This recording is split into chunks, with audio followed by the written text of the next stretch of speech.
हम सबसे पहले भारत के सभे मतदाता के अभिनंदन करतानी आ विशेष गहन पुनरीक्षण अभियान SIR के सफलतापूर्वक संपन्न करावे खातिर रउआ सभे के कोटि कोटि आभार आ धन्यवाद जतावत बानी। भारत निर्वाचन आयोग की तरफ से बिहार के सब मतदाता सभक अभिवादन करैत छी। आपके माध्यम से मैं बिहार के सभी मतदाताओं से यह आह्वान करता हूं कि आइए, जिस तरह से हम अपने त्योहारों को उल्लास और श्रद्धा से मनाते हैं और विशेष रूप से बिहार की छठ पूजा जैसे महान लोक पर्व को पूरे उत्साह व आस्था से मनाते हैं, उसी तरह से लोकतंत्र के चुनाव के इस महापर्व को भी उत्सव की तरह मनाएं। अपनी भागीदारी सुनिश्चित करें, जिम्मेदारी निभाएं और मतदान अवश्य करें। अपना भागीदारी पक्का करी, जिम्मेदारी निभाएं, आप वोट जरूर करें। धन्यवाद। अब हम आपके समक्ष एक छोटी सी प्रेजेंटेशन देंगे जिसमें कि बिहार के आने वाले इस चुनाव में जो चुनाव आयोग ने नई पहलें की हैं, जो कि अब देश भर में भी लागू होंगी, उनके बारे में हम आपको बतला सकें। नेक्स्ट। बिहार में 243 जनरल कॉन्स्टिट्यूएंसीज हैं। ST 2, ST 38। नेक्स्ट। बिहार के विधानसभा की कालावधि 22 नवंबर तक समाप्त हो रही है और उसके पहले ही चुनाव संपन्न होंगे। पूरी चुनाव आयोग की टीम पिछले 2 दिनों से बिहार में है। हालांकि इसके पहले भी हमारे वरिष्ठ अधिकारी पूरे बिहार का दौरा कर चुके हैं। आने के बाद सबसे पहले चुनाव आयोग ने बिहार की सभी मान्यता प्राप्त राजनीतिक दलों के साथ बैठक की। बिहार के सभी DM, SP, SSPs, IG, DIGs, commissioners के साथ साथ सभी एनफोर्समेंट एजेंसीज के हेड और नोडल ऑफिसर्स के साथ भी मुख्य निर्वाचन अधिकारी Bihar, state police nodal officer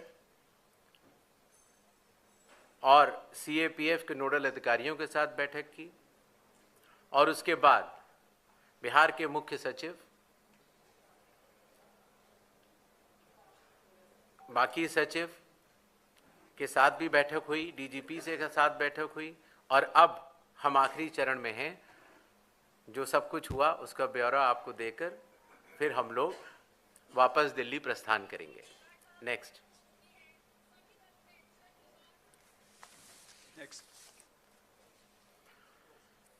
Bihar से शुरू होने वाली कुछ पहलों में सबसे पहले परिशीलन, ट्रेनिंग।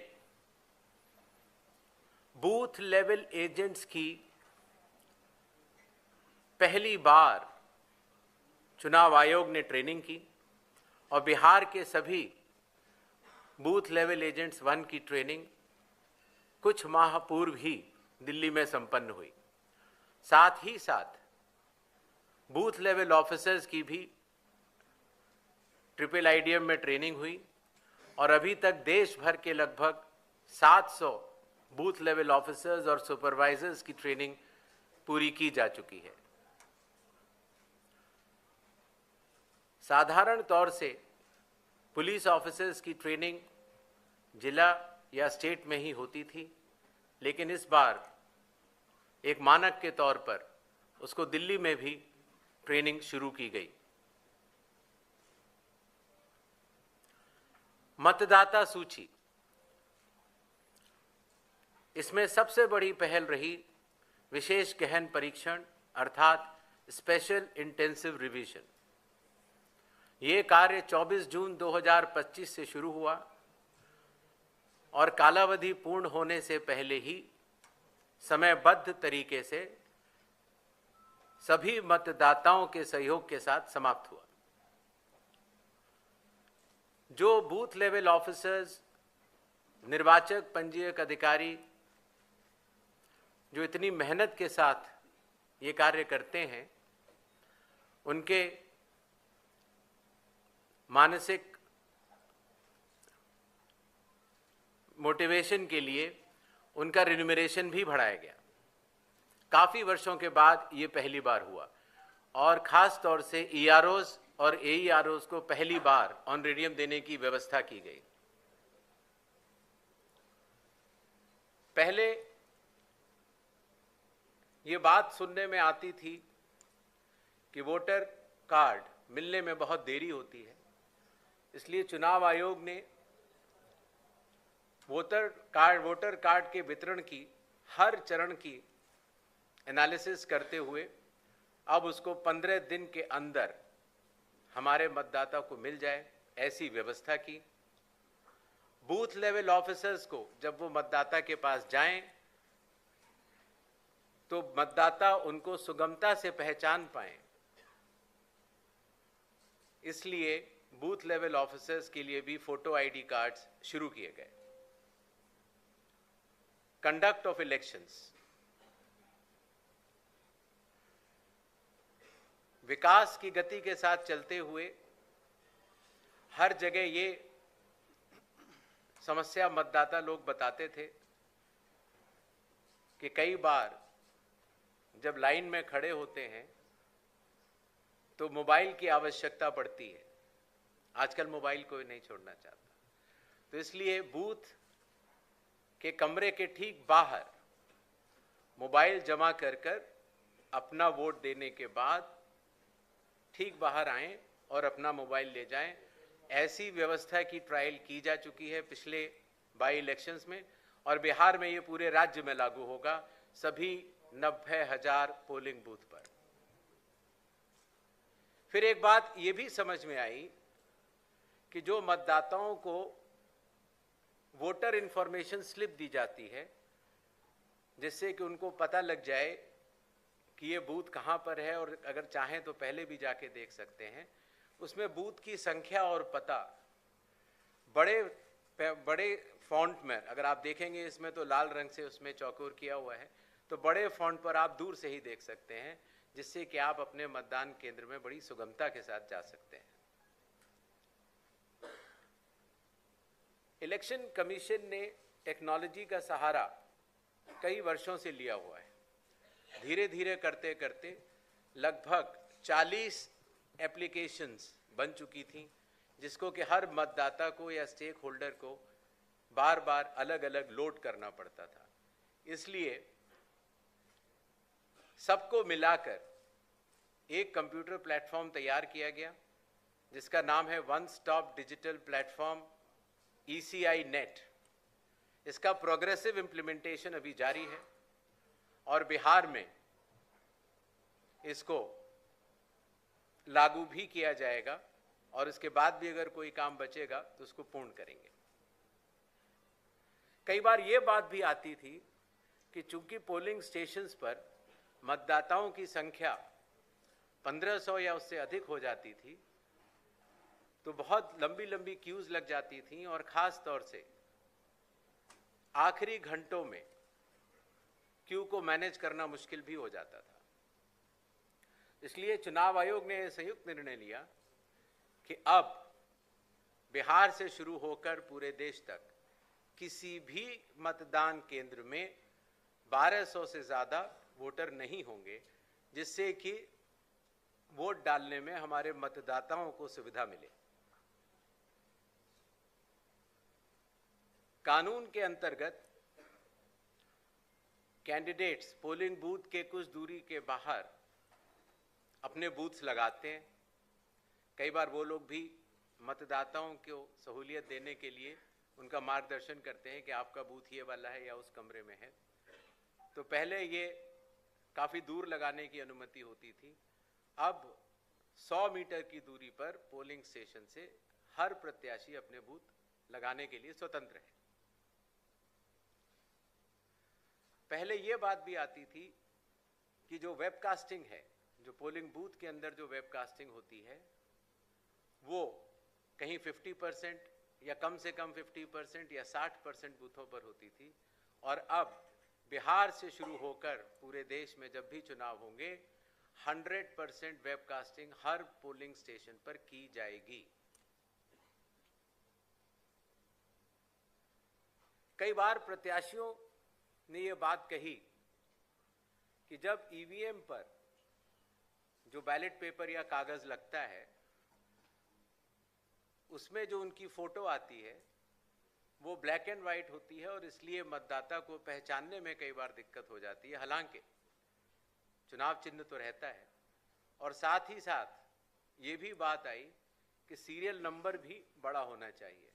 तो इसलिए बिहार के चुनाव से शुरू करके पूरे देश में अब सीरियल नंबर का फॉन्ट भी बड़ा होगा, और प्रत्याशियों की फोटोग्राफ वो कलर्ड फोटोग्राफ लगाई जाएंगी।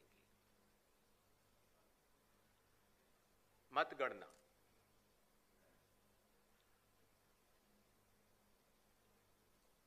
पहले जब वोट्स की काउंटिंग होती थी तो अगर फॉर्म 17C, जिसके बारे में आपको बाद में आगे बताऊंगा, अगर उसमें जो प्रिसाइडिंग ऑफिसर पोलिंग एजेंट्स को देते हैं और ईवीएम की काउंटिंग यूनिट में अगर कोई भी मिसमैच होगा तो ऐसी सभी वीवीपैट की गिनती पूर्णतः की जाएगी। इसी तरीके से पोस्टल बैलेट्स की गिनती भी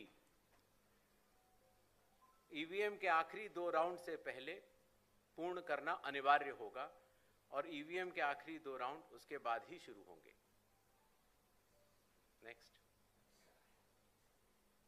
और सबसे बड़ी बात, जब चुनाव खत्म हो जाता है तो उसके बाद हमारे सारे मीडिया कर्मी और काफ़ी लोग ये जानना चाहते हैं कि कितने वोटर्स थे, कितने लोगों ने वोट किया, कितनी महिलाओं ने वोट किया। ये सारा डिटेल इंडेक्स कार्ड में अवेलेबल होता था, और पहले हम इसको अलग से लेकर फिर चुनाव के समाप्त होने के बाद काफ़ी दिन लग जाते थे इसको इकट्ठा करने में, उसके बाद हम इसको वेबसाइट में डालते थे।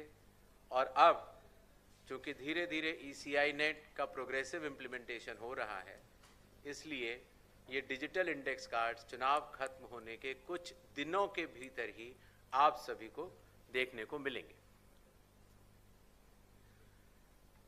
ये था छोटा सा एक ब्यौरा जो बिहार अब पूरे देश को राह दिखाने जा रहा है। 17 नए इनिशिएटिव्स जो कि बिहार में सफलतापूर्वक कुछ लागू हो चुके हैं, और कुछ कंडक्ट ऑफ इलेक्शंस में लागू होंगे, और कुछ काउंटिंग में लागू होंगे। इसके पहले कि हम लोग सवाल जवाब का दौर शुरू करें, कुछ चीजें मैं आपको बतलाना चाहता हूं। भारत में चुनाव संविधान, लोक प्रतिनिधित्व कानून और रूल्स के अंतर्गत होते हैं। दुनिया की सबसे बड़ी चुनावी व्यवस्था है भारत के चुनाव और भारत का चुनाव आयोग, और ये व्यवस्था कई चरणों में बटी हुई है। जैसे आपने देखा, मतदान केंद्र स्तर पर बूथ लेवल ऑफिसर, उनके ऊपर इलेक्टोरल रजिस्ट्रेशन ऑफिसर अर्थात ERO अर्थात निर्वाचक पंजीकरण अधिकारी, जो कि SDM स्तर के होते हैं, जो मतदाता सूची होती है उसको बनाने की जिम्मेदारी ईआरओज की होती है। बिहार के 243 हर विधानसभा में एक ईआरओ होता है और उन्होंने मिलकर बीएलओज के साथ मिलकर 243 ईआरओज 90,217 बीएलओज ने मिलकर काफी वर्षों के बाद, लगभग 22 वर्षों के बाद मतदाता सूची के शुद्धिकरण का कार्य किया। अगर ईआरओ के निर्णय में किसी का मत, किसी का नाम अगर वोटर लिस्ट में ना आ पाए या किसी गलत आदमी का नाम आ जाए तो इसके ऊपर डीएम के पास अपील होती है और अगर डीएम के डिसीजन में अगर कोई भी त्रुटि किसी भी मतदाता को लगती है तो उसकी अपील चीफ इलेक्टोरल ऑफिसर के पास होती है। तो इस तरह से विकेंद्रीकृत वैधानिक अधिकारियों के तहत मतदाता सूची बनाई जाती है। इसी तरीके से जब चुनाव होते हैं तो चुनाव आयोग हर विधानसभा के लिए एक रिटर्निंग ऑफिसर को नियुक्त करता है जिसका कार्य होता है अपने विधानसभा में चुनाव कराना, और जो भी उसका रिजल्ट आता है वो रिटर्निंग ऑफिसर प्रख्यापित भी करते हैं और चुनाव आयोग के निर्देशों का और कानून का अक्षरश पालन करते हैं। ये बात मैंने आपको इसलिए बताई कि भारत के चुनाव दो भागों में बटे हुए हैं, एक मतदाता सूची को बनाना और दूसरा चुनाव कराना, और दोनों में विकेंद्रीकृत वैधानिक अधिकार दिए गए ईआरओज और रिटर्निंग ऑफिसर होते हैं और वो चुनाव आयोग द्वारा दिए गए निर्देशों का पालन करते हैं, और अगर उनके पालन में कहीं भी त्रुटि हो तो चुनाव आयोग उनको सुपरवाइज, डायरेक्ट और कंट्रोल भी करता है। इन छोटे शब्दों के साथ मेरे ख्याल से मैंने आपको चुनाव के बारे में कुछ जरूर बताया और I think we can open the धन्यवाद सर। अभी हम अपना क्वेश्चन एंड आंसर सेशन शुरू करेंगे। एक आपसे रिक्वेस्ट ये है कि आज के क्वेश्चंस आप केवल बिहार असेंबली इलेक्शंस तक ही सीमित रखिएगा ताकि जो जानकारी आपको चाहिए वो उसका समय रहे साहब के पास उस की जानकारी देने के लिए। आप kindly raise your hands, madam आएंगी आपके साथ माइक पे, आपका क्वेश्चन लेंगी। हम पहले 5 क्वेश्चन लेंगे, फिर उसके बाद फिर 5 क्वेश्चन, इस तरह चलेंगे। मैडम दीजिए इधर।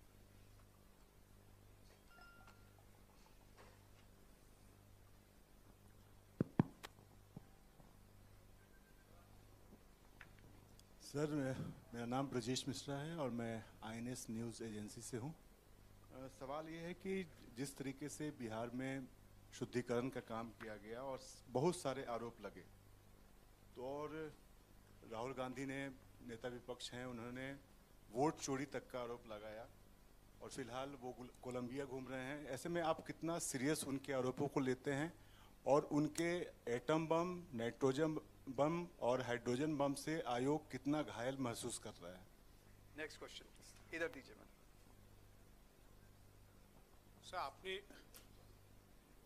आपने एसआईआर कराया, लेकिन कई सारे मेरा नाम मनीष है, मैं डिकोडर से हूँ। आपने एसआईआर बिहार में कराया, इतना बड़ा जाइगेंटिक टास्क था।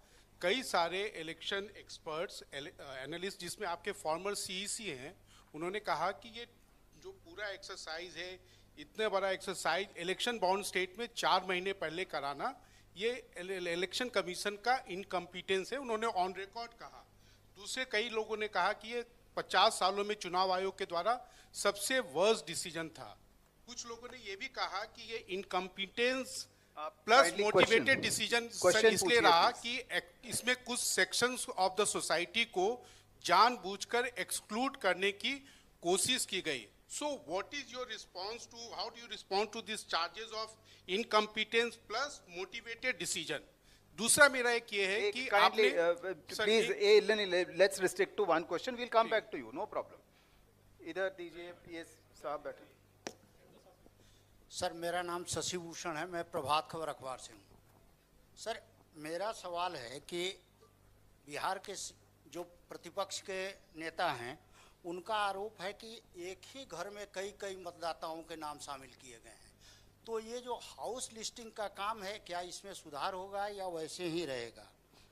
दूसरा सर ये है कि फॉर्म 70C इसको लेकर क्या है कि क्या जो पहले वोटर एजेंट जो पॉलिटिकल पार्टी के चले जाते हैं तो उनकी क्या बाध्यता रहेगी कि वो लेकर और हस्ताक्षर करके ही वहाँ से जाए?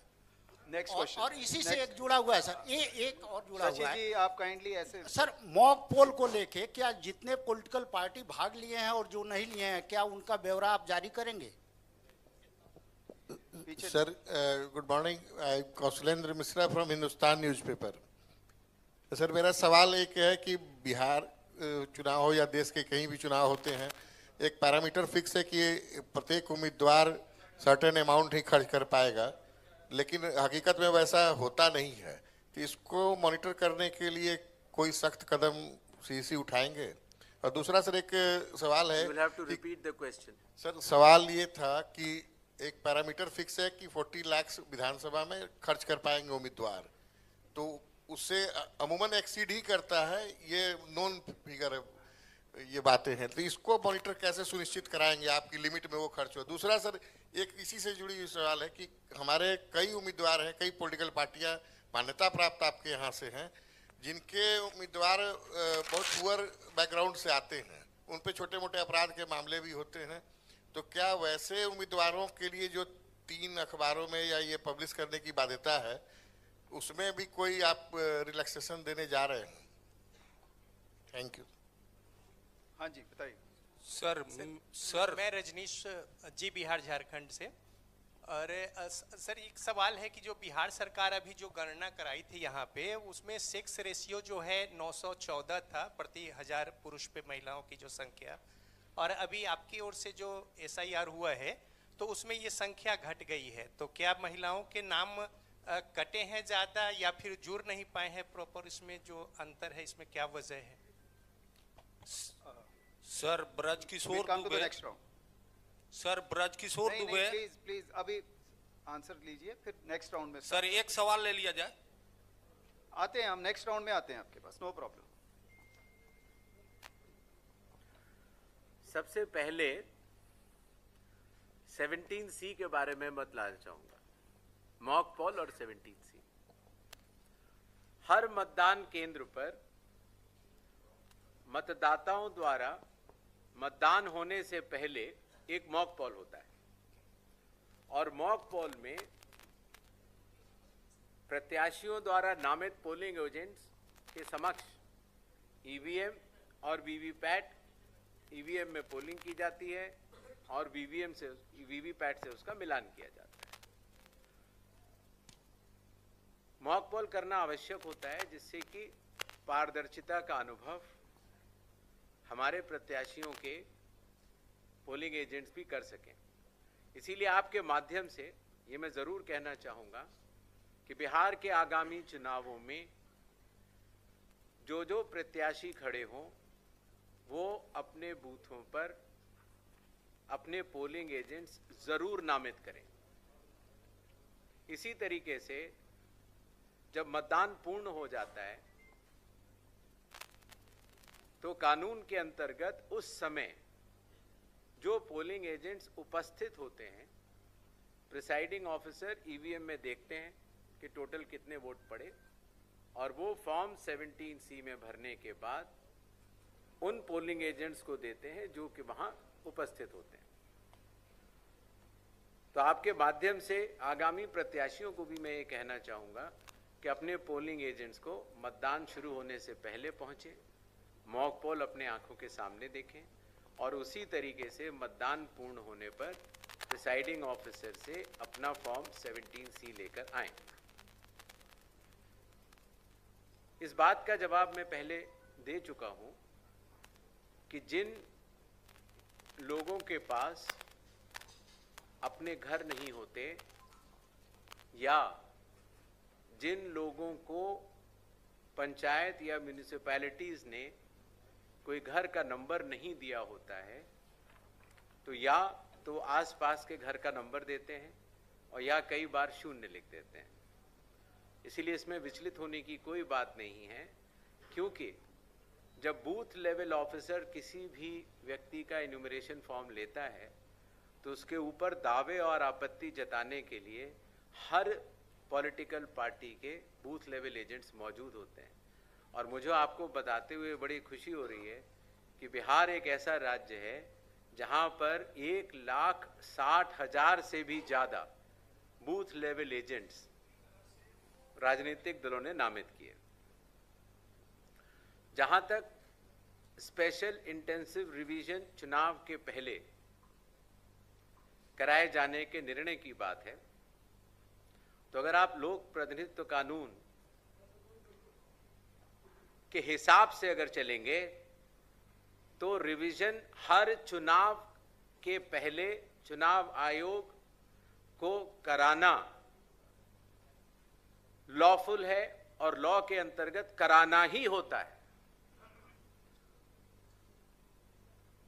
किसी का ये कहना कि रिवीजन चुनाव के बाद होना चाहिए वो न्याय संगत नहीं। एक और विषय आया कि जब हमारे बूथ लेवल ऑफिसर्स ने घर घर जाकर मतगणना के फॉर्म्स की भरवाई की और ड्राफ्ट सूची में जिन लोगों का नाम आया 1 अगस्त 2025 को, और उसके बाद सभी राजनीतिक दलों को, सभी बूथ लेवल एजेंट्स को 1 अगस्त से लेकर पहले 1 सितंबर तक अपने दावे और आपत्ति, अर्थात अगर किसी का नाम छूट गया है तो बताने की पूर्ण स्वतंत्रता थी। अखबारों में ऐड दिए गए और इसी तरीके से अगर किसी अयोग्य आदमी का नाम अंदर चला गया है तो फॉर्म 7 भरने के बाद उसका नाम कटवाने की अर्जी देने के लिए कहा गया। ये कार्य 1 सितंबर को पूर्ण हुआ। चूंकि शायद और वास्तव में हमारे बूथ लेवल ऑफिसर्स ने काफ़ी अच्छा काम किया था, तो बहुत अधिक न तो दावे आए न आपत्तियां आईं, और अगर आई भी तो लोगों ने अपना नाम कटवाने के लिए दी, शायद क्योंकि उन्हें तब तक इस बात का काफ़ी अवेयरनेस हो चुकी थी कि आपका वोट सिर्फ एक जगह होना चाहिए, किसी एक असेंबली कॉन्स्टिट्यूंसी में ही हो सकता है। 1 सितंबर के बाद नॉमिनेशन के लास्ट दिन से 10 दिन पहले तक अभी भी समय मौजूद है। अगर किसी भी व्यक्ति को, किसी भी राजनीतिक दल को ये लगता है कि कोई योग्य मतदाता छूट गया है या किसी अयोग्य मतदाता का नाम मतदाता सूची में है, तो वो अपने दावे और आपत्ति जारी कर सकता है और उनके द्वारा मिले हुए दावे और आपत्तियां ईआरओ लेवल पर उनका निस्तारण किया जाएगा और नॉमिनेशन का प्रोसेस खत्म होने के बाद चुनाव खत्म होने तक फिर वो सूची फ्रीज हो जाती है। अभी समय बाकी है। जहां तक खर्च की लिमिट की बात है, खर्च की लिमिट के इंस्ट्रक्शंस चुनाव आयोग द्वारा जारी किए जा चुके हैं। हर जिले में एक एक्सपेंडिचर ऑब्जर्वर की भी नियुक्ति की गई है, जो कि राजस्व सर्विसेज से होंगे और वो एक्सपेंडिचर का लेखा ब्यौरा रखेंगे। क्रिमिनल रिकॉर्ड के लिए कोई छोटा बड़ा नहीं है। आप कैसे भी प्रत्याशी हों, कमीशन के निर्देशों के अनुसार जो भी प्रक्रिया का पालन करना है आपको अखबार में बताना है या पब्लिक को बताना है कि ये क्रिमिनल रिकॉर्ड है, वो बताना अनिवार्य है।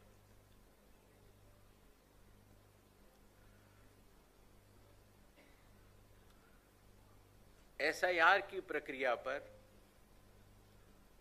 हालांकि सोशल मीडिया पर कुछ बातें कही जरूर गई, लेकिन एक ये बात भी सत्य है कि बिहार के लगभग 7 करोड़ 42 लाख मतदाताओं ने इसका स्वागत भी किया है और बढ़ चढ़कर हिस्सा लिया है। इसीलिए आपके माध्यम से बिहार के सभी मतदाताओं का मैं बहुत बहुत धन्यवाद भी करना चाहता हूं। नेक्स्ट इधर दीजिए, वो पीछे दीजिए। हाँ, नमस्ते, मेरा नाम पुष्य मित्र है, मैं इंडिया टुडे से हूँ। मैं ये जानने में मतलब मेरी रुचि रही जब फाइनल ड्राफ्ट रोल आ गया कि क्या बिहार में एसआईआर के बाद कुछ विदेशी नागरिक ऐसे मिले जिन्होंने अपना वोटर आईडी बना रखा था, लेकिन मुझे ये जानकारी किसी भी प्रेस रिलीज में नहीं मिली, पूछने पर भी नहीं मिली। क्या कुछ विदेशी नागरिक मिले हैं? क्योंकि ये बड़ा मुद्दा बिहार के चुनाव में बनता नजर आ रहा है। खास तौर पर बड़े नेता आके यहाँ कहते हैं कि घुसपैठियों को हटाने के लिए एसआईआर किया गया है। तो 2 सवाल हैं, क्या घुसपैठियों को हटाने के लिए एसआईआर हुआ था और क्या घुसपैठिए मिले? Thank you. इधर दीजिए। ब्रजकिशोर दुबे, दैनिक भास्कर से। सर, हमारा ये 2 पॉइंट पर सवाल है कि एसआईआर के दौरान विदेशी मतदाता कितने मिले बिहार में।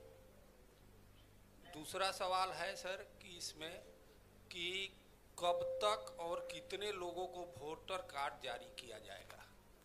Next question please. मैडम वो पीछे लीजिए।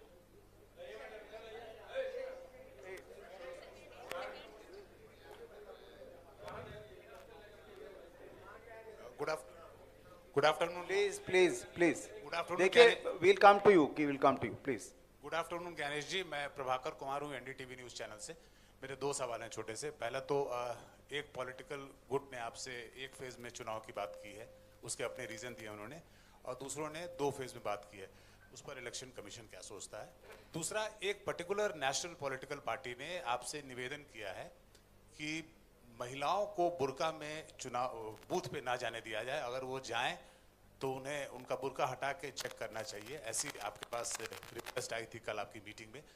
तो क्योंकि ये मामला सेंसिटिव है, इस पर हम चुनाव आयोग क्या सोचता है वो जानना चाहेंगे। Will come to it. ये इधर दीजिए। Anirban from Hindustan Times. Sir, 2 सवाल है। अभी सुप्रीम कोर्ट का एक निर्णय आया है, उसमें आधार कार्ड को लागू करने के लिए कहा गया है among the 11 documents, apart from the 11 documents. ये क्या इलेक्शन कमीशन जब पैन इंडिया एसआईआर करेगी तो Aadhaar will be one of the documents included? And few political parties have also demanded that 3.66 lakh people deleted from the final rolls, they should be published in the public domain. So will the commission do it? वो पीछे दे दीजिए, पीछे वो हाथ खड़ा।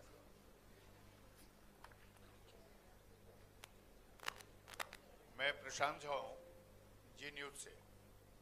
मेरा एक सवाल है कि सकरा एक विधानसभा क्षेत्र है मुजफ्फरपुर में, वहाँ एक गांव है मोहनपुर कटेसर। पूरा गांव हिंदू का है और उस पूरे गांव में लगभग 100 मुस्लिमों के नाम जोड़ दिए गए। जब ड्राफ्ट सूची आपकी आई थी उस समय वहाँ के लोगों ने ये सवाल खड़े किए थे, लेकिन उसके बाद जब फाइनल रोल आया है, फाइनल आपकी मतदाता सूची आई है, उसमें भी इसको सुधारा नहीं गया है और गांव के लोग परेशान हैं कि क्या उनके घर मुस्लिम ले जाएंगे। Sir, we'll come to back, next round, please. Sir. जैसा कि हमने आपको नई पहलों में बताया था, वोटर कार्ड, जिन लोगों के वोटर कार्ड में नाम होता है, उम्र होती है, पता होता है, तो जिन लोगों के वोटर कार्ड की एंट्रीज में परिवर्तन होगा, उन वोटर कार्ड्स को सूची फाइनल होने के 15 दिन के भीतर भिजवा दिया जाएगा। जहां तक 1, 2 या 3 फेज चुनावों की बात है, हम लोगों ने राजनीतिक दलों की बातें सुनी, सबके प्रॉस एंड कॉन्स हैं। और चुनाव आयोग इस विषय पर जल्दी ही निर्णय लेगा। जहां तक वोटर आइडेंटिफिकेशन का बात है, उसके ऊपर चुनाव आयोग के पूर्व में ही निर्गत आदेश हैं कि वोटर का आइडेंटिफिकेशन चाहे कोई भी हो, उसका किस तरीके से करना है, उन्हीं आदेशों के तहत वोटर आइडेंटिफिकेशन किया जाएगा। आधार, मेरे ख्याल से आप सब लोगों ने इन्यूमरेशन फॉर्म भरा होगा, भरा था कि नहीं? तो इन्यूमरेशन फॉर्म में ही चुनाव आयोग ने आधार कार्ड मांगा था। आधार एक्ट के तहत भी और लोक प्रतिनिधित्व कानून 1950 की धारा 26 के तहत भी आधार नंबर देना अनिवार्य नहीं होता, वो ऑप्शनल होता है। आधार का जो होल्डर होता है उसके ऊपर निर्भर करता है। आधार कार्ड आधार एक्ट के तहत भी न तो जहां आप रहते हैं उसका प्रमाण होता है और न नागरिकता का प्रमाण होता है। ये सेक्शन 9 आधार एक्ट का इस विषय में स्पष्ट है। अगर आपने किसी ने भी 2023 के बाद अगर अपना आधार बनवाया हो या 2023 के बाद अगर आपने डाउनलोड किया हो, तो आधार कार्ड स्वयं माननीय सुप्रीम कोर्ट के कई आदेशों के अंतर्गत यह भी कहता है कि आधार कार्ड जन्म तिथि का प्रमाण नहीं है। अर्थात सुप्रीम कोर्ट के आदेश के अनुसार और आधार एक्ट के तहत आधार न तो जन्म तिथि का प्रमाण माना जा सकता है, न आपके रहने की जगह का प्रमाण माना जा सकता है और न नागरिकता का प्रमाण माना जा सकता है। माननीय सुप्रीम कोर्ट ने ये जरूर कहा और हम उस आदेशों का पालन भी कर रहे हैं कि आधार कार्ड लेना चाहिए। हम भी आधार कार्ड इन्यूमरेशन फॉर्म में भी ले रहे थे और अभी भी ले रहे हैं, और जो 11 डॉक्यूमेंट्स थे उसमें वो 12वां हो तो भी ठीक है। लेकिन यह बात सुप्रीम कोर्ट ने भी अपने आदेश में कही है कि आधार कार्ड नागरिकता का प्रमाण नहीं होगा। संविधान के अनुच्छेद 324 के तहत चुनाव आयोग भारत में मतदाता सूची तैयार करता है, विधानसभा चुनाव के लिए भी और लोकसभा चुनावों के लिए। और संविधान के अनुच्छेद 326 के अनुसार किसी भी मतदाता की पात्रता की पहली शर्त है कि वो भारत का नागरिक हो, उस बूथ के आसपास का निवासी हो और 18 वर्ष के ऊपर। तो 18 वर्ष के ऊपर की आयु का प्रमाण आधार नहीं होता। जिस इलाके में आप रहते हैं, जहां आपकी रिहाइश है, जो पता आपका आधार कार्ड में लिखा होता है, वो आधार एक्ट के अनुसार वो उसका प्रमाण नहीं होता। आधार एक्ट का सेक्शन 9 ये कहता है कि आधार नागरिकता का प्रमाण नहीं है। आधार पहचान का प्रमाण है और पहचान भी आवश्यक है कि आप हैं, और आधार आवश्यक भी है पहचान के लिए। इसीलिए माननीय सुप्रीम कोर्टों के आदेशों के तहत और आधार एक्ट के तहत जो भी मतदाता अपना आधार देगा वो चुनाव आयोग स्वीकार करेगा। लेकिन पात्रता, चूंकि माननीय सुप्रीम कोर्ट ने भी कहा है कि वो नागरिकता का प्रमाण नहीं है, पात्रता के लिए अन्य दस्तावेजों की आवश्यकता पड़ सकती है। जहां तक मोहनपुर गांव में एक विषय भाई ने रेज किया था, तो मैं सीईओ बिहार से कहना चाहूँगा कि इसकी जांच करवा लें कि इसकी सत्यता क्या है, और जो भी पारदर्शी तरीके से उस सत्यता का क्रियान्वयन हो सकता है उसको समय परिधि के भीतर कर दें, नॉमिनेशन के 10 दिन से पहले। एक और विषय आया कि कितने नाम कटे। जितने भी नाम कटे आप सबको पता है। हर ईआरओ ने जब अपनी अपनी विधानसभा की सूची शुद्ध की और उसके बाद क्लेम्स एंड ऑब्जेक्शंस का पीरियड रहा और उसके बाद 1 सितंबर से 30 सितंबर तक वेरिफिकेशन का पीरियड रहा। पूरे प्रदेश में लगभग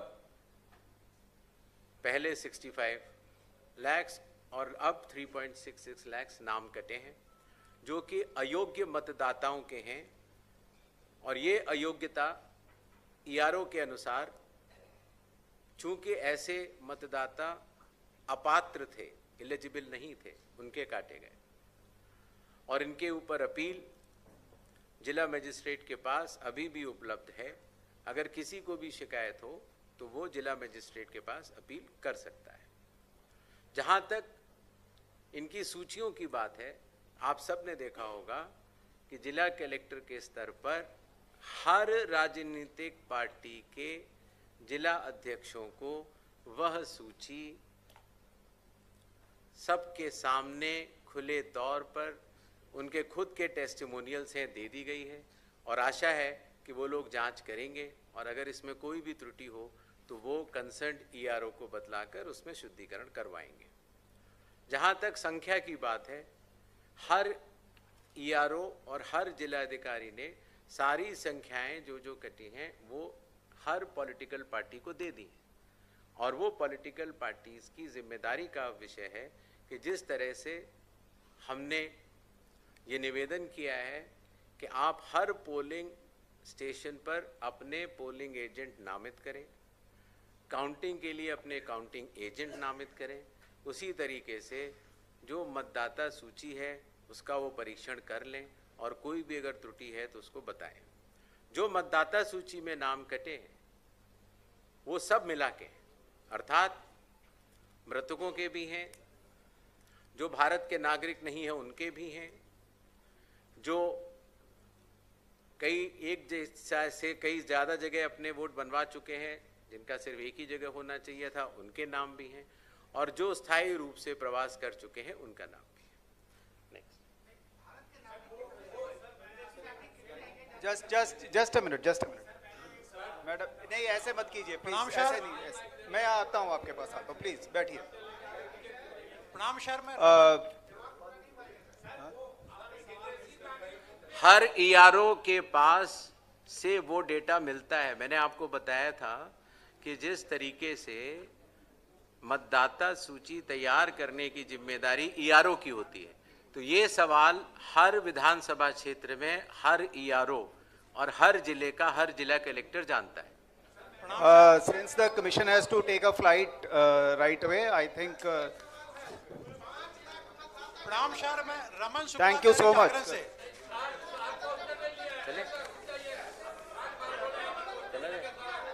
अभी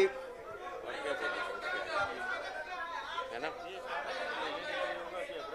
चलिए एक 5 और प्लीज अच्छा आप बताइए काइंडली, देखिए केओस मत, आप बताइए। मैं सर रमन शुक्ला दैनिक जागरण से। मैडम ये साहब को दे दो।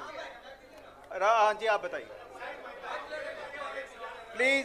आप पे आते हैं, आप पे आते हैं, आता हूँ मैं आप पे। प्रणाम सर, मैं रमन शुक्ला दैनिक जागरण से। इस तरह तो कोई क्वेश्चन हो नहीं पाएगा, आप आगे आके पूछिए प्लीज। हाँ दे देंगे, आप अपना क्वेश्चन पूछिए।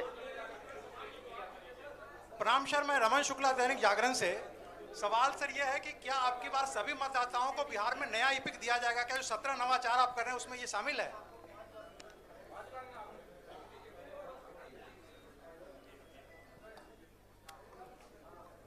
सर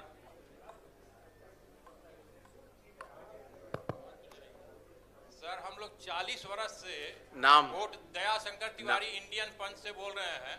40 वर्ष से हम वोट दे रहे हैं और देख रहे हैं कि इलेक्शन में सुधार। आज तक हम देख रहे हैं 40 वर्ष में कि धीरे धीरे आप लोग कह रहे हैं कि सुधार के और करप्शन बढ़ते जा रहा है। जितने अपराधी हैं वो जेल से छूट के आते हैं, 100 केस रहता है, 50 केस रहता है, नॉमिनेशन करते हैं, इलेक्शन लड़ते हैं, बाहुबली कहते हैं। अब वहां पर जो उनके क्षेत्र की जनता होगी उनके सामने किसी काम के लिए कैसे जाएगी? तो हमको तो नहीं लगता है कि 40 वर्ष में कोई सुधार हुआ है इलेक्शन में। तो आप लोगों को करना है। ठीक है जी, ठीक। Sir, would you like to answer? I think Yeah. देखिए ऐसा है कि हमारी आपकी रूबरू तो आज हुई है और फिर भी चलती रहेगी, लेकिन समय परिधि फ्लाइट की वजह से भी है, तो जो जो आपके सवाल हैं उनका मैं ज़रूर जवाब देता हूँ। जहाँ वोटर कार्ड में एंट्रीज की चेंजेस हैं, जैसे कि विवाह उपरांत कई बार महिलाओं के नाम बदल जाते हैं, या आपने अपने रिहाइश की जगह बदल ली है तो पता बदल जाता है, तो इस तरह के केसेस में नए वोटर कार्ड जारी होंगे। जहां तक जेल के अपराधियों की बात है,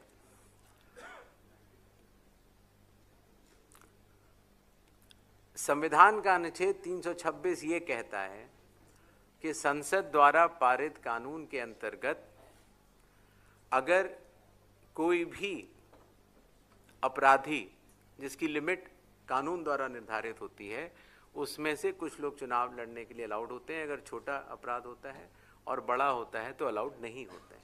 तो उस कानून के अनुपालन में ही चुनाव आयोग ये निर्धारित करता है कि कौन अब चुनाव लड़ सकता है और कौन नहीं। एक विषय पूछा गया कि महिलाओं की संख्या के बारे में, तो जो इन्यूमरेशन का प्रोसेस है उसमें इन्यूमरेशन फॉर्म सभी को दिए गए, चाहे वो हमारी सम्मानित महिलाएं हों, चाहे वो हमारे सम्मानित पुरुष हों।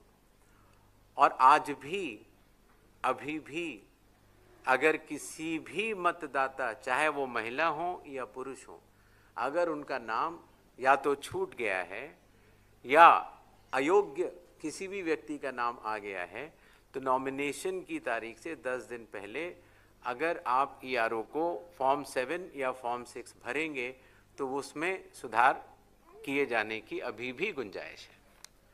तो अगर आप परमिट करें तो हम निकल जाते हैं। मैं आप सबका बहुत बहुत धन्यवाद।